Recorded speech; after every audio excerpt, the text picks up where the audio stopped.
find the z-score that has this area to the left. Is that what you said? Yes. Okay, so let's visualize it because that helps me. When they talk about the z-score, the distribution of z-scores, because there's lots of possible z-scores, follows this pattern. Its mean is 0. And we use that funny Greek letter mu for it. And its standard deviation, which we use that sigma, is 1.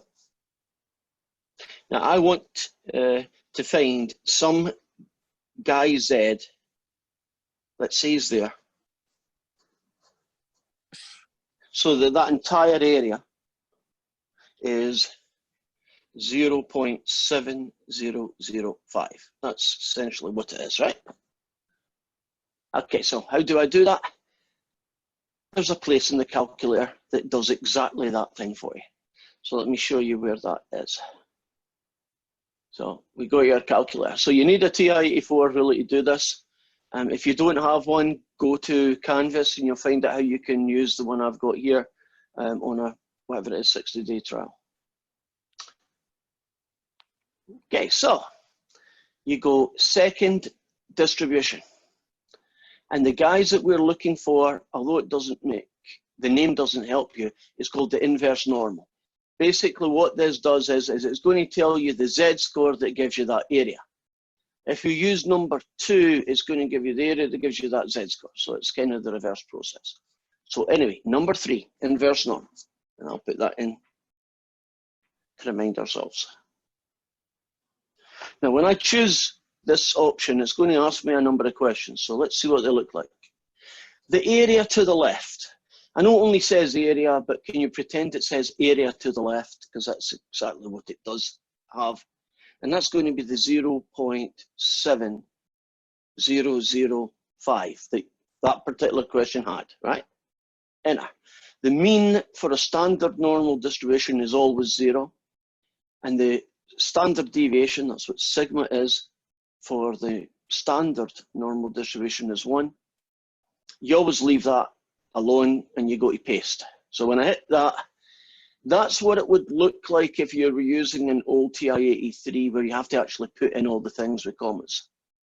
Now I'm going to hit enter. When I hit enter, it's going to give me that magic z-score that we were being after. And it's 0.5258. I don't know how accurate it is. Let's say it's 4 decimal places.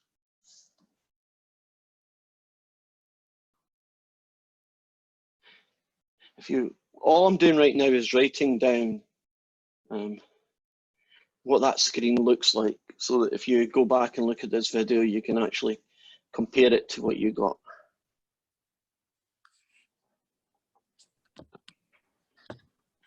So 0.5258. Right, and that's it. That's all you need to do. All right, that makes sense. I got it on the calculator. I guess I just didn't know how to use it. Okay, so any question that says to the left of. So while we're at that, let me turn the question upside down, because sometimes they give you it in a different way.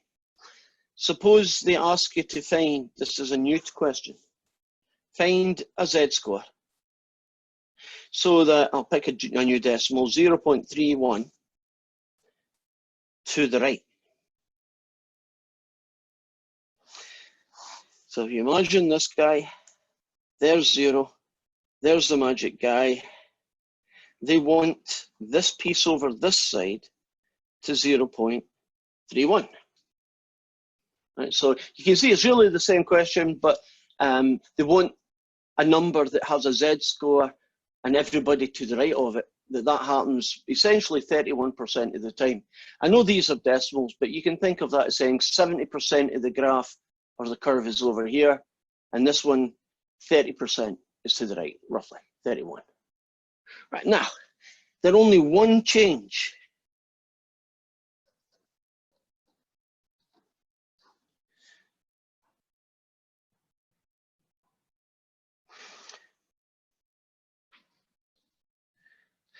Mean is still 0.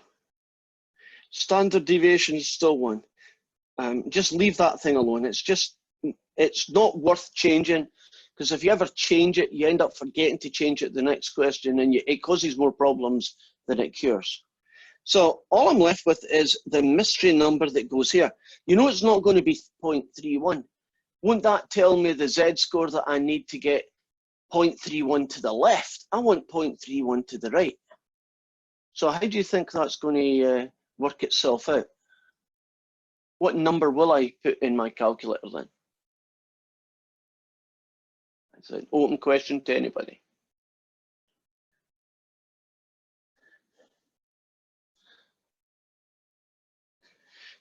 Right. If 0.31 is to the right, how much is left to go on the left? 0.69. And the reason for that is, doesn't the whole shape add up to 1? Right, 100%, right? So you just need to change, and it's mostly a tweak, to that number. And that will get you the z-score that has 31% to the right, or if you want to think of it the other way, 31% to the right is the same thing as 69% on the left. Right, it's the same information. So I will enter, leave that thing alone because it's not worth the fix, and paste. And the z-score we get is 0.4958.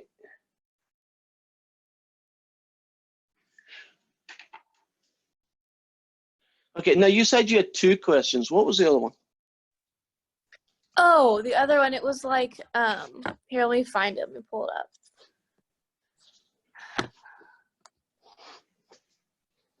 It said, oh, okay, so it gives you like some information in the question, and then it's like the birth weight of elephants at the 80th percentile is how many pounds? Okay, so what's the mean and standard deviation for birth weight of elephants? Okay, the mean is 200 pounds. God, that poor mother, right? And And then the standard deviation is 40. And we are being asked, if you could repeat that question, what's the birth weight? In the 80th percentile. In the 80th percentile. Yeah. Right. Now, although you don't need what I'm about to do for the question, it helps me. Can you imagine that this is the distribution? Oops, excuse me, forgot where I was. Let's go back to not sure. Imagine this is the distribution of weights of baby elephants. The mean is 200, means that that guy there is 200. Now, you imagine the standard deviation is 40. Each one of these little marks is like another 40, and going this way is another 40. So, I mean, some baby elephants are going to be 300 pounds, but very, very few, thank goodness. And some baby elephants might only be 140 pounds. And again, that's very small and that's pretty rare. What we're going to do is we are going to find a magic number here. Now, if you're in the 80th percentile, that means that you're better, or heavier maybe is a better word, than 80% of all the other elephants, right? So you're a big fatty, 80%. And we're trying to find that guy. Now, it's going to be another one of those inverse norm questions. It's just phrased not in terms of z-scores and areas, but it's phrased in terms of percentages. So I want you to think of 80th percentile as meaning that this area is 0.80. And we are going to be going for to the left of 0.80. The mean is now going to be 200. The standard deviation is going to be 40. I'm just writing this down because we always write this down and leave that last guy alone. So provided I type in this information, the calculator will find that particular number which represents what an elephant would need to weigh to be in the top 80%, right? To be a big fatty. So let's see how much that poor mother had to suffer. And let's not yet. I have to share. Am I sharing right now? Can you see the screen, the TI-84? Yeah. Okay, so I'm sharing it. Okay, so setting distribution, back to this fella, inverse norm again. We've decided that 80th percentile means 0.80. the mean now has changed to an average for an elephant is 200, and that the standard deviation would be 40. Leave that tail thing alone on the left, and then hit enter. And that's what it should have looked like. Yep. And now I'm going to hit enter. And the weight that you get out of that is roughly 233.7.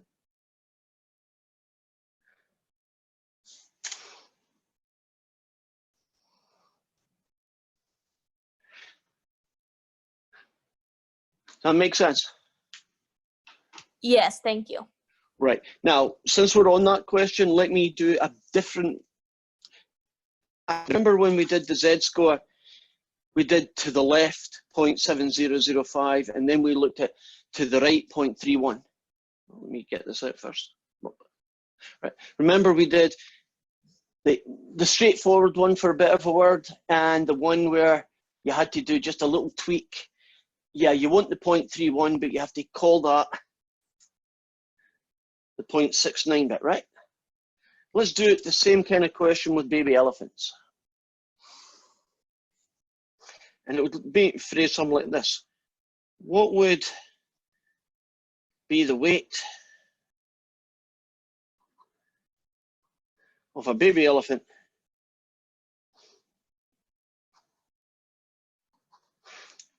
in the top 5% of weights? So we are not just talking a fat elephant, we're talking a huge elephant, baby elephant, right? Top 5% in weight. So you can imagine that's really the ultimate in heaviness, right? What kind of weight would that transpire to be? Well, as I always like pictures, it gives me a clue to what's going on. You're basically telling me that that bit in there is 5%, right? Now, the way the formula inverse norm works, the number that you put in here is always the number that you want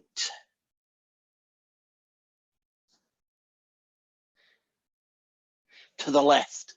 So the top 5% is the same thing as the 95th percentile. Are you happy about where that 0.95 came from again? Could you move your paper up a little bit, please? Right. Thank you.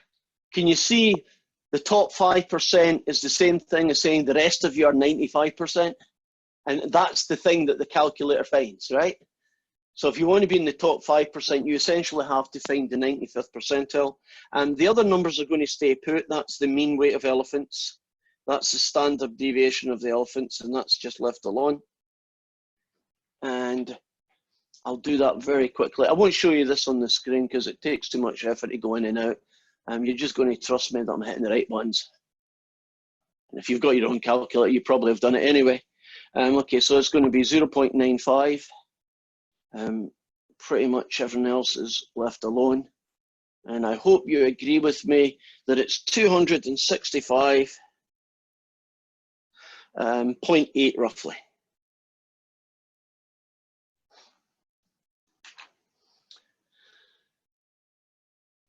Now, do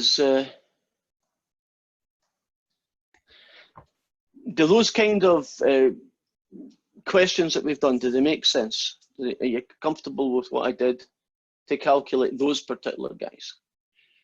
Now, all they're going to do typically in these stories is change the story, right? It's not going to be a baby elephant every time. You know, the next time it's going to be your SAT scores, right? And the mean is 600 and the standard deviation is 50, right?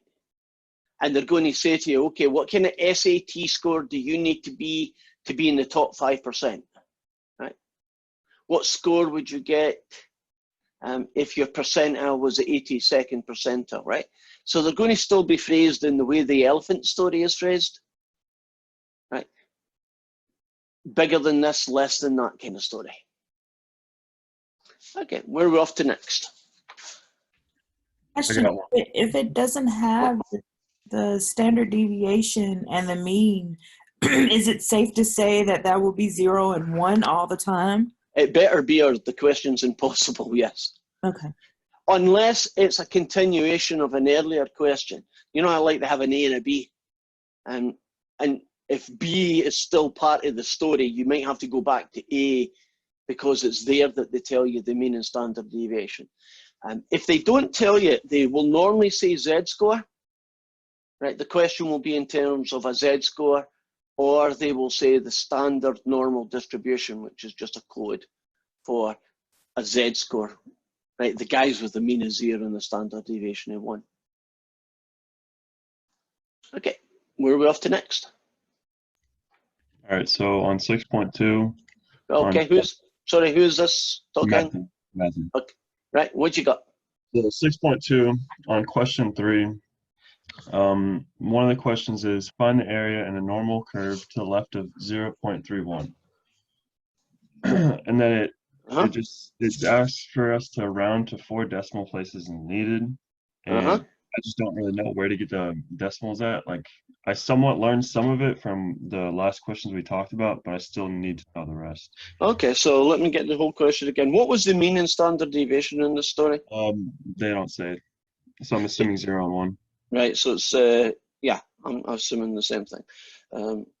Oops, mu is 0. Second was 1. And it was 0.31 to the lefty 0.31? Yes. Okay, well, there's pretty much going to be the same story here. If you imagine that that's 0, 50% either side, 0.31 is probably about here. Right, so that area is 0.31, and what we're going to find is that Z-score there that makes that happen. So that's going to be another inverse norm. How do you know the difference if it's an inverse or the normal CDF? Okay, let me do this one, then I'll show you what the story would look like the other way around. All right, thank you. Right, but I'll keep that thought. So inverse norm of 0.31, mean of 0, standard deviation of 1.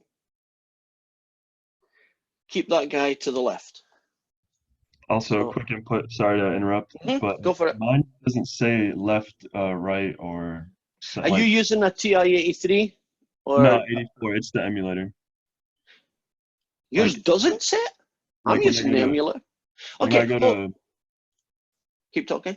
when I go to inverse norm, it just says area, the mean, and then the sigma, and then paste. It doesn't say left, right, or whatnot. Oh, okay, that's strange, but I'm sure you're right. Okay, well, you can see my screen, and I'll show you how you get around that then. I think I know how you get around that. So you're making sure it's number 3 you're on, because there's lots of other things there. Right, you hit that one. Yeah. And the decimal to the left was 0.31, which is good. I don't need to tweak that number, I can use it. I'll do a 0 here, and I'll do a 1 here. And you're just saying you don't have this thing, right? Yeah, the whole Well, tail is gone. Right, that's fine, because it'll be standard. It'll be on the left anyway, because that's the way its default value is. So you just hit paste. Now, when you hit paste, you see a whole load of decimals there, which comes to Yeah, your I question. get that. Yeah, I got that. Right, so how many decimal places do they want the answer to be? It says 4. Okay, so that's 0.4958, 4958, but the next digit to 8 is a 5, so we round up. So 0.4559 is what I use. So I'm just taking this answer and I'm rounding it off. Oops, you can't do anything there. To 4 decimal places. So it would look something like this, negative 0.4958. Now, you know the rules for rounding off are the next digit, if it's 5 or more, you round up. Mhm. So there's your answer. Okay, I just didn't have the negative sign. Oh. Did So you yeah, get it? Do you have it this time? Have you got your thing? Check it Yeah. again. It is a negative, I'm sure it is. And as long as the question you just said to me was 0.31, then we are good to go. Yeah, I was just concerned about the tail thing, but I got that answer. It had the negative sign. I just didn't put it in on. Oh, okay. Then that's fine. Well, that's an easy fix, right? Yeah. Right, now, let's show you the opposite version of that question, because sometimes you use normal CDF. Right now, every single question has been an inverse norm. That's just the way it came out. Let's show you what a normal CDF question would look like. It might phrase it like this. What percentage of scores have a Z value greater than or equal to 1.713. So in an inverse norm question, you're given a percentage like 42% to the left or 0.4 to the left. But in these questions, you're actually going to get the percentage. So you're going to, if you want to imagine what the picture's going to look like this time, here's 0. That's roughly where 1.713 is. And I want Z scores greater than it, right? So I want basically to know what that little area on the far right-hand side is. It's probably quite small, at least looking at my picture, it should be pretty small. And I want to find out what number that is. And it will be given by the calculator as a decimal, but I will turn that into a percentage once I've figured out what the decimal is. So there's quite a big difference between here's the area, find the Z score, to here's the Z score, find the area. Do you see they've switched the question on its head? Right? So ones we've been doing today have been, here is an area, tell me the Z score that would make this happen. Now we're going to be given, here's a Z score, tell me what kind of area you get with it. Right? Does that make sense, the switch round? Yeah, heard. Right. Okay, so let's join this right into the calculator, clear this fella out of the way. So in this kind of question, you're going to go second distribution. We're going to use number 2. So the only 2 guys that you're ever going to be bothered about in this section is number 2 and number 3. So don't go to 1 or any of the ones after 2, just 1 or 2. In this case, sorry, 2 or 3, I should say. This case, normal CDF, hit it. Now it gets a little bit messy, but essentially, if you want to do the picture that I'm talking about, see this one that's here? Yeah. You need to do a negative number, and I always pick 999 because I feel like it. You want it's a ridiculously big negative number. Basically, at the end of the universe on the left, there's negative 999, all the way up to 1.713. So that's how you find things to the left of a number. It's negative 999 and the number, right? So you get left of a number. Now, we are in good set, 0, 1, paste. Now you see in this case, I don't have left or right, I just have paste. And boom, 0.9566. So the Z score of this fella here is 0. Let's just call it 0.96.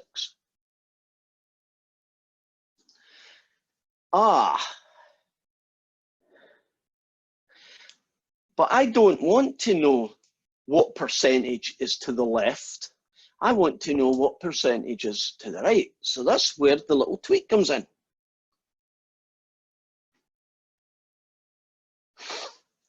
If 96 is to the left, what's left?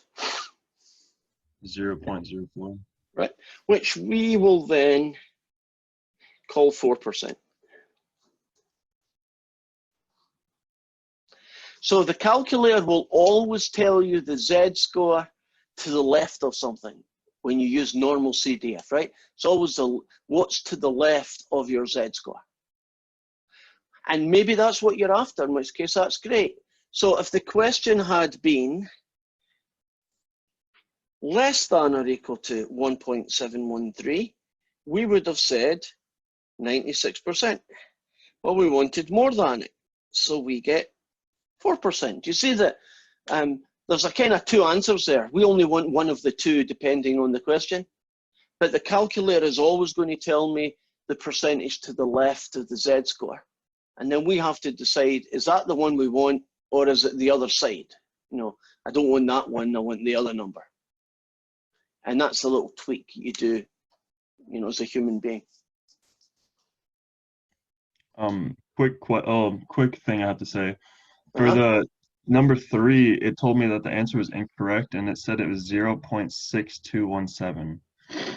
Right, but that's 61 point. Did they want a decimal or did they want a percentage? Or sometimes you have to read the question. Because if It they was a want decimal. okay, so, and you got the answer 0.6. 6217. And that was for the top one, yeah. Right, Oh, 6.6217. right, okay. So let me just write this down as new 6217. And what was that for? A Z-score? That was- Bigger than or less than what? It says the area in a standard normal curve to the left of 0.31 is blank. The 0.6217. So it's to the left of 0.31? Yes. Okay, that shouldn't be too hard to check. Let's double check it. See what the heck's going on here. So got a calculator set up, clear it. Since I want to the left, the number I get is actually going to be the one I use. I don't need to tweak it. Because I want to get guys to the left. Normal CDF, negative 999, that works. 0.31, that works, leave everything alone. And the answer I get is 0.6217. Good. We agree, provided that's what the question asked, and this is the answer as a decimal. If they want it as a percentage, you have to remember to change it to 62.17. Are we good? Yep. Right. While we're on that type of question, let me make up some others that don't use Z-scores. Let's suppose that we take as our story IQ scores, which have a mean of 100 and a standard deviation of 10. And I'll kick this out so we can see it. Right, a few seconds to kick in, there we go.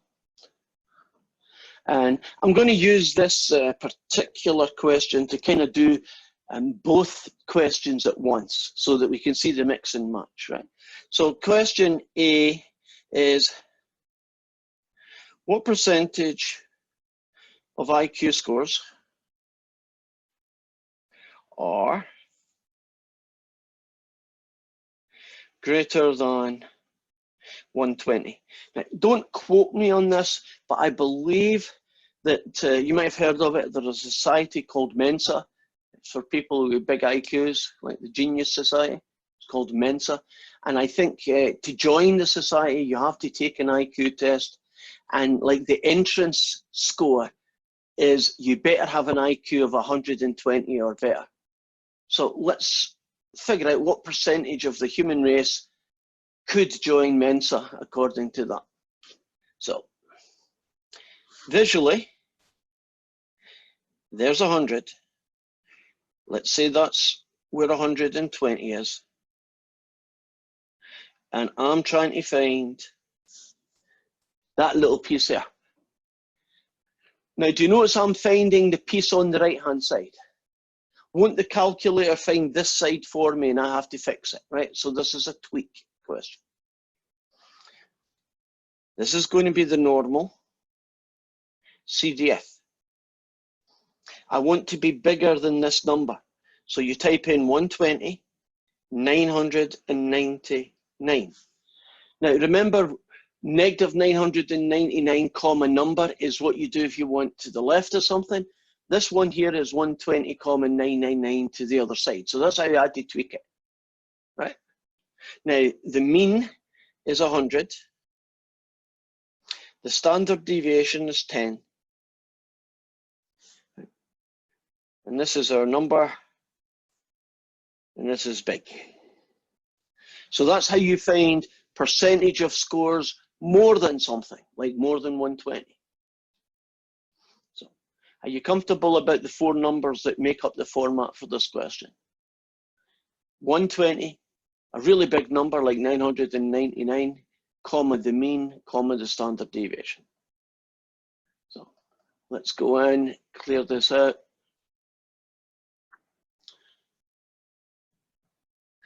I'm about to do this. What percentage of people do you think get to join Mensa? Do you think it's like the top 20%, top 10%? Any gut feelings? 9%. Okay, so 9% or 90? Just 9 TCs. Okay, 9. So they're not even allowing the top 10%, and you have to be better than that. You have to be 9%. Okay, so 120 or bigger. That's how I read that. An IQ of 100 and a standard deviation of 10, and then we'll hit paste. Whoa, that answer 0.023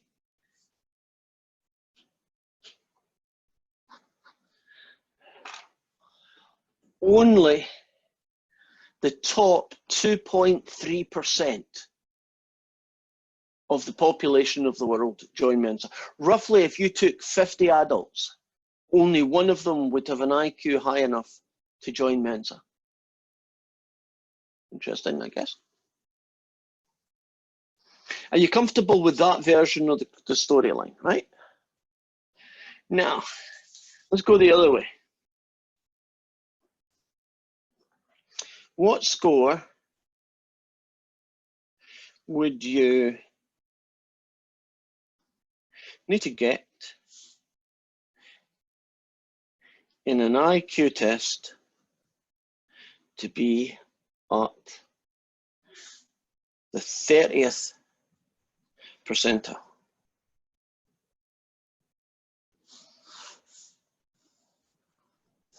So here is the IQ centered at 100, and I better switch back. There's my story. What IQ score would you need?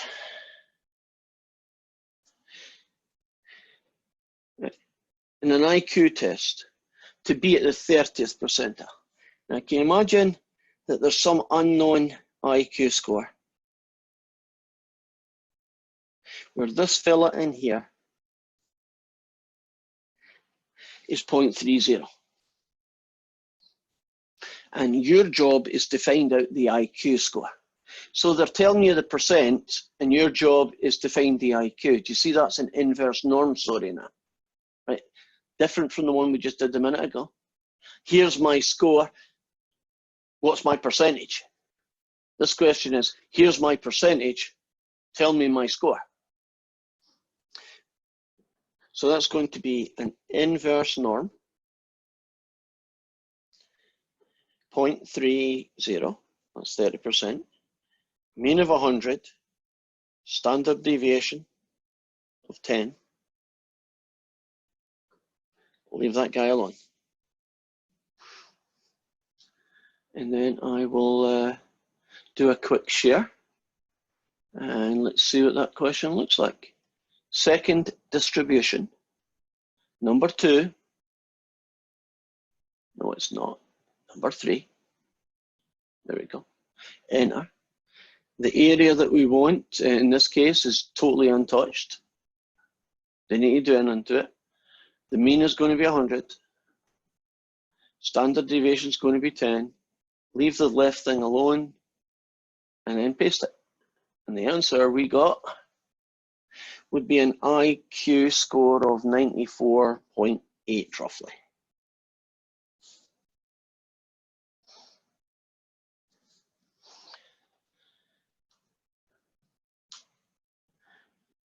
Are we cool with that question?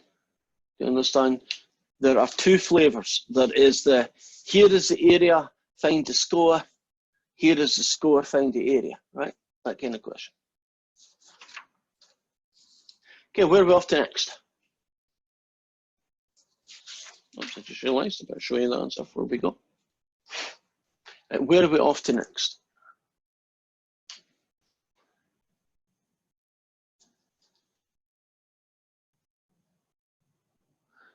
I have a question. Sure. I'm listening to everything that you're saying, but on one of my questions, I don't know how to put it into the calculator. I guess I'm Okay. not understanding, or my calculator's not doing the right thing. Okay. Have you got the question handy? We'll see if we can interpret it. Yes, it's the one that says find the area of the standard normal curve to the left of 1.01. And it's an A-B question. To the left of 1.01. Right. Okay, so here is the guy, there's 0, there's 1.01, the area to the left is that guy, right? Mhm. Okay, so I should be able to do that pretty quickly. Let's see what that looks like. Now, you're telling me a Z-score and you're asking me to find an area, right? Mhm. So when you tell me a Z-score and you want me to do an area, that is going to be normal CDF. You tell me a score, I want a percentage, right? You tell me a score, I want an area. That's the stories where that works. Now, and that's going to be a normal CDF. You want to the left of a number, so you type in -999. Why that number? Because I like it, and it's a really big negative number. You then type in 1.01, the number that we want, a mean of 0, and a standard deviation of 1. So that should be it. So I'll type in -999. I'll then type in 1.01. I'll do the mean of 0, which is fine, a standard deviation of 1, which again is fine, and I'll paste it. And the answer I'm getting is 0.844 if you want to round it off.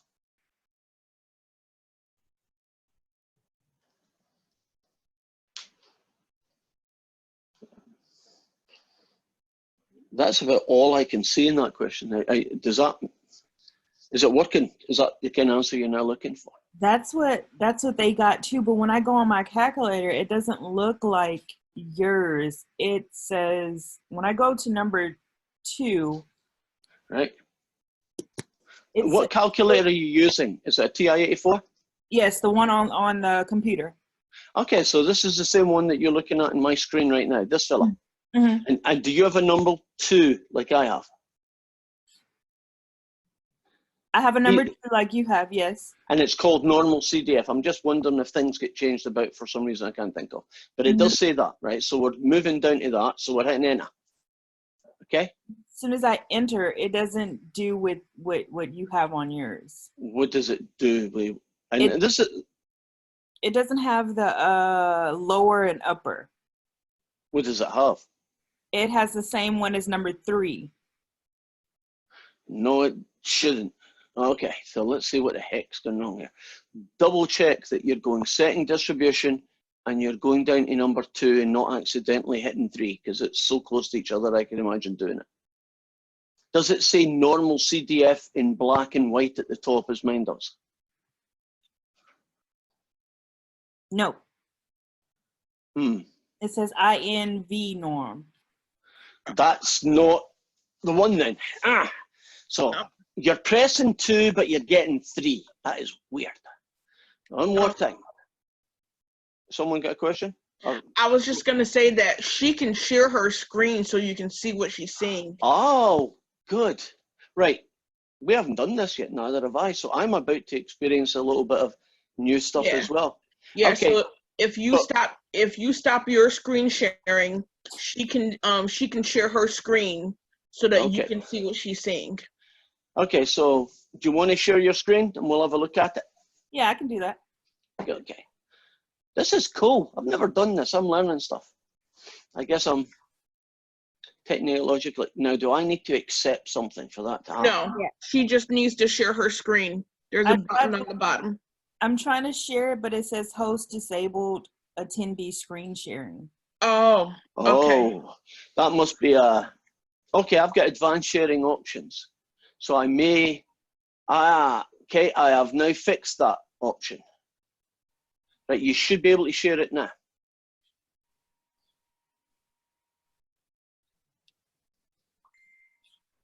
Come on, you share it, little darling.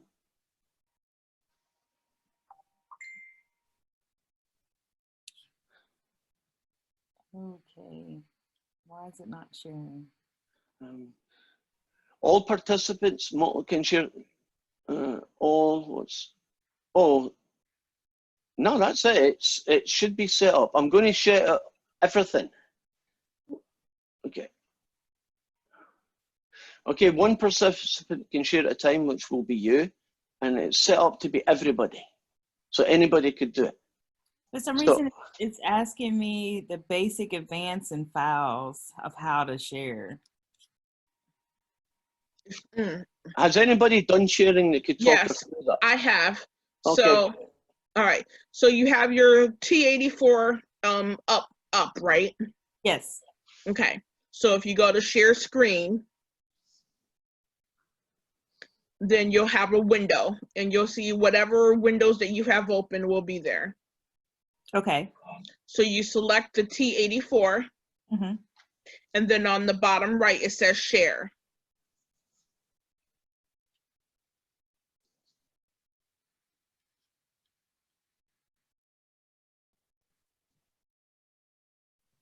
You see that? Yes. But it keeps open, allow Zoom to share your screen, and it's an Yes. open system preference. Huh. Okay. I'm going to, that is really strange. Because I share my screen all the time when I Zoom with my classmates from my ASL class. I think this has to do with this Mac. You know how Mac computers are so stupid. Well, it may be trying to protect you by not letting you share. Oh, There- there we got it. Sharon? I can see it. Yes. Okay. I had to go through a whole process. Okay, that's fine. We're all learning. I like learning. Right. Will you go back and do it from scratch? So hit clear. Oh, clear. So number 2. Hit enter. Would you look at that? Okay, hit delete button. There we go. Got it? Right. I'm just trying to make this go away. Okay. Go blue button mode. That will quit. And then hit the clear button. Right, and then go back into the menu and then go second distribution. Go down to number 2. Hit enter. Yay, we're there. What the heck? I think what happened is that you got into a loop inside a loop. That you were in the inverse norm when you were hitting the norm. And it was trying to use a norm from inside an inverse norm, and that's what it was doing. So basically second quit. It's like switching the machine off and back on again. That's what IT tells me every time something goes wrong. Did you switch it off and back on again? And 9 times out of 10 that does it. Now, can you trust me that if you go through that process, it should work? But let's just do it since it's up and running. So negative means this number here, right? You see this minus sign to the left of enter. That's the negative symbol. So hit that one way as many 9s as you feel like. Right. And the upper is going to be 1.01 in this case. And then you just whole load of enters now because 0 and 1 and paste are fine. And then one more enter. And we have nailed it. There we go. Goodness. So this has been my problem the whole time trying to do work. There's just one little annoyance, but one little annoyance can screw up your life, right? Yes. Thank you so much. Yeah, thank you very much for talking us through that as well. That was kind of cool. Now I'm going to ask you to unshare so I can get our screen back. Cool. I now know how to share. Yep. Yeah. Jeanette, you get a bonus prize. There are no points attached to that. It's just a cool thing. Like the savvy tech on here. Yeah, you're going to be our go-to Zoom person. But, I've got about 5 minutes, so maybe time for one quick question, and that's all we have time for because I have another Zoom meeting coming up. Anybody got one?